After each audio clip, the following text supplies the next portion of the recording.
আসসালামু আলাইকুম সবাইকে। আপনারা সবাই কেমন আছেন? আলহামদুলিল্লাহ আমি ভালো আছি।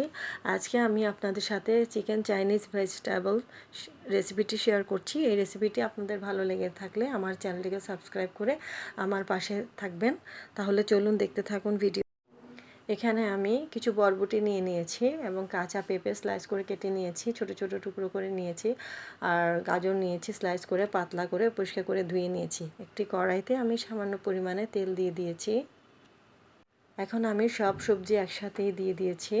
তার উপর কিছু চিকেন কুচি করে দিয়ে দিয়েছি। আমি এভাবে ভালোভাবে অল্প পরিমাণ তেল দিয়েছিলাম, তাতে আমি ভালোভাবে ভেজে নিচ্ছি, একটু যেন হালকা সেদ্ধ হয়ে যায়। তো আমার ভাজা হয়ে গেছে।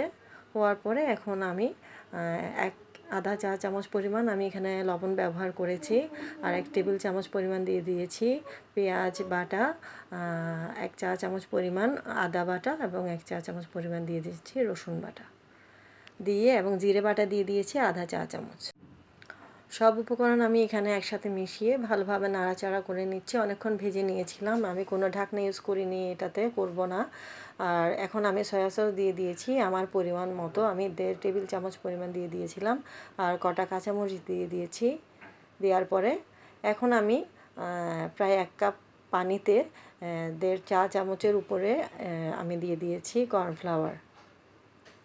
ভালোভাবে মিশিয়ে নিয়েই আমি আর এক্সট্রা পানি ব্যবহার করিনি, সেই 1 কাপ পানি ব্যবহার করেছিলাম। ভালোভাবে সিদ্ধ করে নিয়েছি। আপনারা এটিতে ঢাকনা না দিলেও বেশি ভালো একটা কালার আসবে, আমার এসেছে। তো আপনারাও এটি বাসায় করবেন।